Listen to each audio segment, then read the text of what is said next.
देश का मिजाज जी। अब हम उस दौर में आ गए हैं जहां मुद्दों के आश्रय अलग अलग राज्य से लेते हुए समूचे देश में कौन सी परिस्थिति बन सकती है अगर आज चुनाव हो जाए तो। लेकिन सबसे पहले हम दिखला देते हैं कि आपको दरअसल ये पूरा सर्वे किया किस तरीके से गया है। इंडिया टुडे और हंसा के जरिए इस सर्वे में दरअसल 3 से 14 अगस्त 12,430 लोगों का सैंपल लिया गया, 108 लोकसभा क्षेत्र घेरे गए और 29 राज्य और 3 केंद्र शासित राज्यों के में ये सवाल जवाब हुए हैं। और ये सारे के सारे सवाल जवाब बाकायदा कागजों पर आमने सामने बैठ कर दिए गए। इसका मतलब है टेलीफोन के जरिए या जो इससे पहले जो परिस्थितियाँ होती थी उसमें ये नहीं लिया गया है कि क्या राय है, हाँ नहीं बता दीजिए। बाकायदा मुद्दे दिए गए और उसके आधार पर की गए।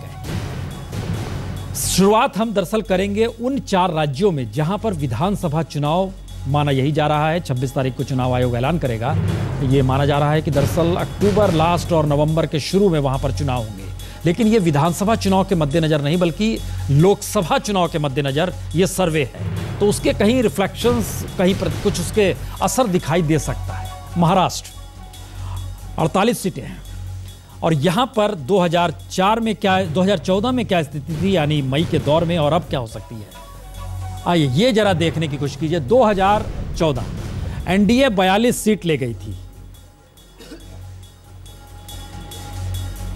यूपीए 6 सीट ले गई थी, अन्य के हिस्से में 0 था। लेकिन सर्वे बता रहा है कि आज की तारीख में चुनाव हो जाए तो सबसे बड़ा झटका और किसी को नहीं लग रहा है बल्कि बीजेपी शिवसेना गठबंधन को लग रहा है। जो मौजूदा सरकार सत्ता में है 12 सीटें कम हो जाएंगी महाराष्ट्र में, 30 सीटों पर आ जाएंगे ये 42 से महाराष्ट्र के भीतर में। और पूरा का पूरा फायदा एक लिहाज से आप कह सकते हैं इसमें 11 सीटों का लाभ यूपीए को यानी कांग्रेस और एनसीपी को मिल रहा है, 1 सीट का लाभ अन्य को मिल रहा है। अन्य में आप सोच सकते हैं कि वहां राज ठाकरे की मौजूदगी है। ये महाराष्ट्र की स्थिति बहुत चौंकाने वाली है क्योंकि बहुत दिन अभी हुए नहीं है लोकसभा चुनाव में और ये विधानसभा चुनाव लोगों के जहन में जरूर रहा होगा जब ये सवाल पूछा जा रहा था। हमारे साथ एनसीपी के नेता, शिवसेना के नेता भी जुड़े हुए हैं, बीजेपी के नेता भी मौजूद हैं। लेकिन उससे पहले संजय जी, हम आपसे एक चीज जानना चाहेंगे, ये जो मैसेज है ये क्या मैसेज है महाराष्ट्र को लेकर? देखिए, सबसे पहले इस तरह के सर्वेक्षण में हमें वोट के का प्रतिशत क्या है इसका आकलन अगर होता तब आकलन लगाना करना ज़्यादा आसान होता है। अभी ये जो आंकड़े जो दिखाई दे रहे हैं 3 महीने में इतना बड़ा परिवर्तन महाराष्ट्र में मैं शायद इसको समझ नहीं पा रहा हूँ और मुझे लगता है मैं इस पे बहुत भरोसा नहीं कर रहा हूँ कि इतनी गिरावट 3 महीने में बीजेपी की सरकार, इतनी गिरावट कैसे आ सकती है। अनिल देसाई साहब शिवसेना के नेता हैं।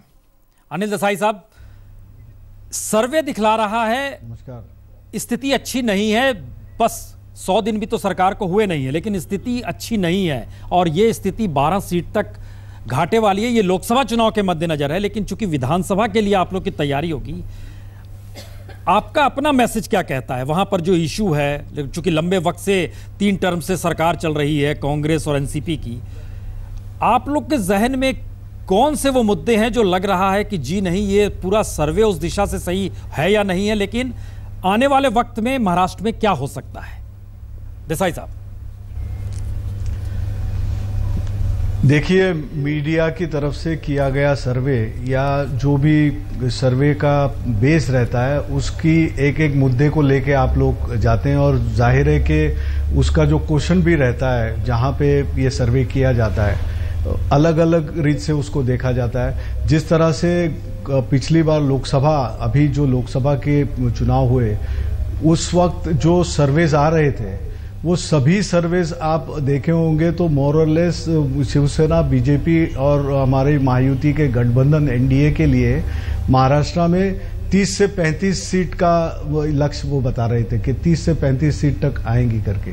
लेकिन जब चुनाव हुए और जब चुनाव के जब नतीजे सामने आए तो 42 सीट हमको आ गई और शिवसेना बीजेपी गठबंधन को और 6 सीटें कांग्रेस और एनसीपी के। देसाई साहब एक मिनट देसाई साहब, हमें लग रहा है कि देसाई साहब एक मिनट जरा इसको जरा समझ लीजिए कि दरअसल किसी भी चैनल के द्वारा दिखाया गया जो सर्वे होता है अगर वो मान लीजिए गलत होता है तो उसी की साख जाती है, भरोसा उसी का उठता है। हम जरा एक चीज जानना चाह रहे हैं, यहाँ चूंकि बहुत सारे लोग भी बैठे हैं, इशू वो कौन से हैं जिन इशू के आसरे आपको लग रहा है कि विदाई हो रही है कांग्रेस और एनसीपी की? जरा इशू पे आप आ जाए, क्योंकि इस आंकड़ों में फंसिएगा तो कोई मतलब नहीं है। हाँ। मेरी बात मैं जो रखना चाहता हूं, वो बात आप कोई मीडिया के स्टैटिस्टिकल आपके सर्वे को कोई क्रिटिसाइज नहीं कर रहा हूं। जो बातें आई, क्योंकि हालात जो ग्राउंड रियलिटी वो अलग थी, और अब जब इसलिए उसको जिस तरह से बढ़ावा मिला, जिस तरह से इजाफा हुआ सीट्सों का, और 42 सीटें हमारे पक्ष में शिवसेना बीजेपी को मिलकर महाराष्ट्र में मिली, उसको लेके आज अगर आप सर्वे को बेस रख के जिस तरह से कहना चाहते हैं या इस तरह के आप पूछना चाहते हैं, तो ये ग्राउंड रियलिटी बिल्कुल नहीं है। उस तरह से कोई गिरावट नहीं, ठीक है। नरेंद्र वर्मा जी, कुछ सीटें एनसीपी को क्या लग रहा है, वो कौन से मुद्दे हैं जिस पर आप लोग के हिसाब से चीजें पॉजिटिव हो सकती है? नरेंद्र वर्मा जी। प्रसून जी, सबसे पहले आपने जो ये मिजाज टटोला, वो अपने आप में वो जवाब आपको मिला है कि 6 सीटों से हम 17 पे पहुंचते हैं, यानी 1 सीट कम है, 3 गुना हम पहुंचते हैं। और 42 से मुद्दे हैं इस 100 दिन में बदल रहे हैं जी। मुद्दे, जहां तक महाराष्ट्र का सवाल है, 15 सालों में जो विकास का एजेंडा लेकर हम चले हैं, एक बार नहीं, 2 टर्म नहीं, 3 टर्म लोगों ने हमें चुनकर दिया। आप देखिए 1977 में इसी प्रकार की लहर जेपी की लहर थी, पूरे हिंदुस्तान में जेपी की एक लहर थी, और पूरी तरह से वो सत्ता में आए। 22 महीने बाद चुनाव हुए, 22-23 महीने बाद, और उस सरकार को उतरना पड़ा। 60 महीनों के लिए चुनकर दिया गया है मोदी जी को। 2 महीनों का ये सर्वे आपका है, उसमें उनका ग्राफ इतना नीचे आया। उसका कारण है कि उन्होंने पूरे देश में चुनाव प्रचार के वक्त सपने बेचे, मंचों से उन्होंने सपने बेचे। जिस तरह अरविंद तिवारी ने दिल्ली में सपने बेचे, पूरे नहीं कर पाए, सत्ता में आए, लोगों ने सपना खरीदा। और आज नरेंद्र मोदी ने जो पहला बजट आया है, आप रेल भाड़े में देख लीजिए, आप सब्जियों में रोजमर्रा की चीजें देख लिए, किसानों के प्रति आप खाद्य का देख लिए, सब भाव पिछले 2 महीनों में बढ़े हैं। तो लोगों को यह चीज समझ आई है। सांप्रदायिक दंगे हुए हैं, आप देखिए मुजफ्फरनगर में जो दंगों में पीड़ित लिप्त था, वो आज मंत्रिमंडल में उनके साथ है। आप कह रहे हैं कि ये सेंटर द्वारा किए गए काम के रिफ्लेक्शंस महाराष्ट्र में नजर आ सकते हैं। शहनवाज जी, क्या महाराष्ट्र में चूंकि एक बड़ा अंतर दिखाई दे रहा है, पहली बार 12 सीट इसमें अनुमानित जो सर्वे है वो कम दिखला रहा है एनडीए की, ये मैसेज आप लोग को क्या लग रहा है? शहनवाज जी। देखिए, ये सर्वे है और उसकी व्याख्या जब अलग लोग करते हैं, क्योंकि यहाँ सर्वे में आपने इनको ज़्यादा अगर बताया है तो ये व्याख्या केंद्र के सरकार के ऊपर डालकर कर रहे हैं, और जहाँ पर कम ज़्यादा बीजेपी का दिखाएंगे, वहाँ पर अगर कांग्रेस के नेता आएंगे तो वो कहेंगे कि ये केंद्र की हवा थी, राज्य में ये स्थिति नहीं है। जबकि स्थिति ये है कि महाराष्ट्र में लोग परेशान हैं, बीजेपी शिवसेना की सरकार बननी तय है। ये आपने जो आकलन लिया है, उन आकलन के आधार पर हो सकता है कि कुछ सीटें घटती हुई दिख रही हैं, लेकिन महाराष्ट्र की स्थिति एकदम अलग है। महाराष्ट्र में कांग्रेस और शिवसेना के बीच में बहुत सारी समस्याएं हैं, और हमारा जो गठबंधन है वो बहुत मजबूत है। पहले से आत्मविश्वास बढ़ा है, क्योंकि महाराष्ट्र में लगातार 3 बार से एनसीपी और कांग्रेस जीत रही है, इसलिए उनका ओवर कॉन्फिडेंस है। नहीं, हम इसको जनता में भी कई बार ये संदेश गया है, वो आ नहीं पा रही है। हमको लगता है महाराष्ट्र पे आप इसलिए अटक रहे हैं क्योंकि महाराष्ट्र के रिफ्लेक्शंस दिल्ली से एक मिनट शहनवाज जी, हम जरा इसमें जोड़ दें। 4 राज्यों में चूंकि चुनाव होने वाले हैं, महाराष्ट्र, हरियाणा, झारखंड और जम्मू कश्मीर, लेकिन यहां के लोकसभा सीटों को लेकर पहले हमको लगता है इन चारों को दिखा देना चाहिए, जिससे कुछ और दृष्टि साफ हो। हरियाणा का हम पहले दिखा देते हैं, इससे आप थोड़ा और साफ होगी कि दरअसल मुद्दे किस रूप में उभर सकते हैं, हरियाणा की क्या स्थिति है।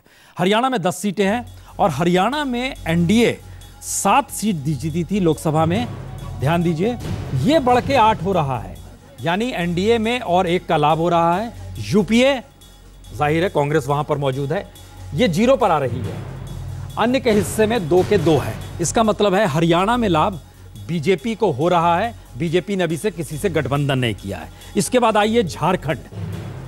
झारखंड की स्थिति हम आपको दिखलाते हैं। वहां पर 14 सीट है। इन 14 सीट में भी झारखंड में भी लाभ एनडीए को ही हो रहा है। 12 से ये 13 पर पहुंच रहे हैं। यूपीए 2 से 1 पर आ रहा है। अन्य के हिस्से में 1 सीट आ रही है, यानी यहां पर भी लाभ बीजेपी को ही हो रहा है। बीजेपी अभी खुले तौर पर वहां किसी के साथ गठबंधन की स्थिति में अभी झारखंड में आई नहीं है। चौथा राज्य जो है वो जम्मू कश्मीर है। जम्मू कश्मीर को लेकर बार बार इस बात का जिक्र हो रहा है कि क्या वहां पर बीजेपी सेंध लगा पाएगी या नहीं लगा पाएगी। ये स्थिति जबरदस्त है क्योंकि एनडीए के हिस्से में 3 सीट थी, 3 ही आ रही है और पीडीपी, इसका मतलब है नेशनल कॉन्फ्रेंस कहीं नजर नहीं आ रही है। पीडीपी एक दौर में साथ में रही है केंद्र में सरकार के साथ, जिस वक्त गठबंधन की सरकार थी, गृह मंत्री हुआ करते थे मुफ्ती साहब। ये एक स्थिति बता रही है कि दरअसल 4 राज्यों में एक महाराष्ट्र ही है जहां पर घाटा बीजेपी शिवसेना को नजर आ रहा है, बाकी तमाम जगहों पर लाभ आ रहा है।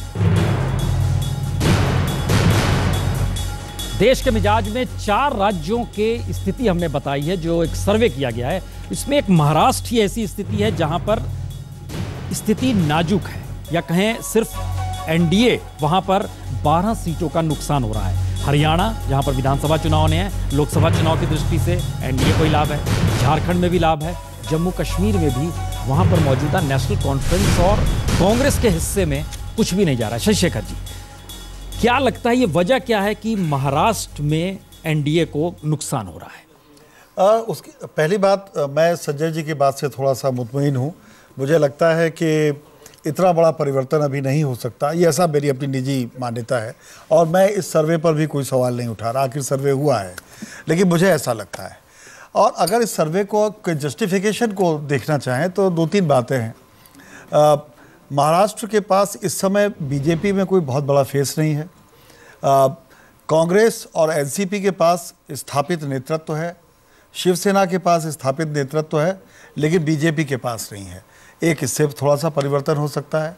दूसरे, कांग्रेस और एनसीपी बाउंस बैक कर रहे हैं, इस पर भी मुझे बड़ा संदेह है। अगर कर रहे होते तो पृथ्वीराज चौहान ऐसे तिलमिलाते हुए नहीं दिखाई पड़ते और कहते कि मैं जाता नहीं उनके फंक्शन में।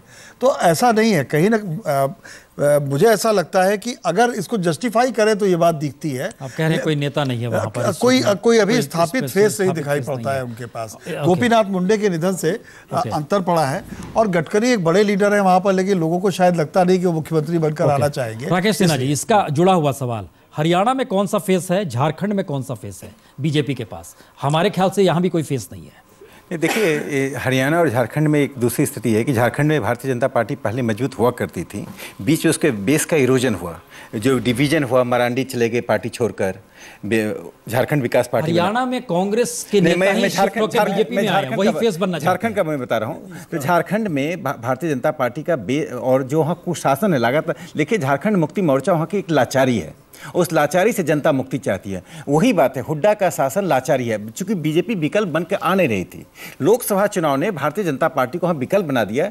कांग्रेस के कैंप में कैसा भगदड़ है आप देख रहे हैं। वहाँ कोई बचेगा कि नहीं बचेगा, चुनाव का आते आते मुझे इस पर एक संदेह हो रहा है। दूसरा, महाराष्ट्र की बात मैं कहना चाहूँगा। देखिए, भारतीय जनता पार्टी को 42 सीटें मिली थी। चुनाव में एक सरगर्मी रहती है, एक जोश रहता है, एक वेव रहता है। तो हो सकता है चुनाव के बाद के सर्वे में 2-4 सीटें कम होने की संभावना रहती है, इसमें कोई अव्यवहारिक बात नहीं है। लेकिन जो मैं बात कहना चाहता हूँ, महाराष्ट्र में सच में परिवर्तन जनता चाहती है। और भारतीय जनता पार्टी की केंद्र सरकार ने ऐसा कोई भी काम नहीं किया है जिसके कारण उसकी अलोकप्रियता महाराष्ट्र में या किसी राज्य में बढ़े। मैं सर्वे हम एक मिनट, संजय जी, हम चूंकि नेता वहाँ पॉलिटिकल पार्टी के भी बैठे हैं, उनके पास जाएंगे। एक चीज़ बताइए, इन्होंने एक जिक्र किया, हम एक देख रहे हैं कि एक पॉलिटिकल वैक्यूम जहाँ जहाँ है या जहाँ जहाँ स्थापित राजनीति है, इन दोनों में बीजेपी या एनडीए कैसे आगे बढ़ रही है, इसका एक बड़ा क्लियर चित्रण इस बार हो रहा है। हरियाणा में हुड्डा को लेकर जमीन का मसला, रॉबर्ट वड्रे का मसला खूब उछला, बीजेपी इसलिए आ रही है क्योंकि उस पर उंगलियां उठ रही हैं भ्रष्टाचार को लेकर। झारखंड की कमोवेश यही स्थिति है, माइनिंग्स को लेकर जो चीज़ें हुई हैं। क्या पॉलिटिकल तौर पे मजबूत स्थिति बीजेपी इसलिए उभार पा रही है क्योंकि सामने वाला कमजोर है? ये मुद्दा है। देखिए, अगर इन 4 राज्यों को देखें तो स्थिति बहुत साफ दिखाई पड़ती है। हालांकि ये चारों राज्य ऐसे हैं जहां मल्टी पार्टी कंटेस्ट है, लेकिन जहां तक महाराष्ट्र का सवाल है, मल्टी पार्टी होते हुए भी 2 ध्रुवों में बटा हुआ है। तो अगर बीजेपी का वोट 2014 के वोट की तुलना में अगर 2-3% गिरता भी है, 3-4%, तो उसका सीधा फायदा एनडीए को जाएगा, जिसके कारण उनकी सीटें बढ़ सकती हैं 2014 के अनुमान में। लेकिन हरियाणा, झारखंड और जम्मू एंड कश्मीर ये ऐसे राज्य हैं, अगर बीजेपी को जो ऑपोजिशन वोट बटा हुआ है काफी, उसका फायदा अपने आप मिलेगा। 1-2% वोट अगर गिरता भी है तो भी उनकी सीटें बढ़ेंगी, क्योंकि ये 3 ऐसे राज्य हैं जहां एंटी बीजेपी वोट बिल्कुल बिखरा पड़ा रहेगा। इसका फायदा दिखाई होगा बीजेपी को, जो हमारे सर्वे में भी, जो हंसा ने आप सर्वे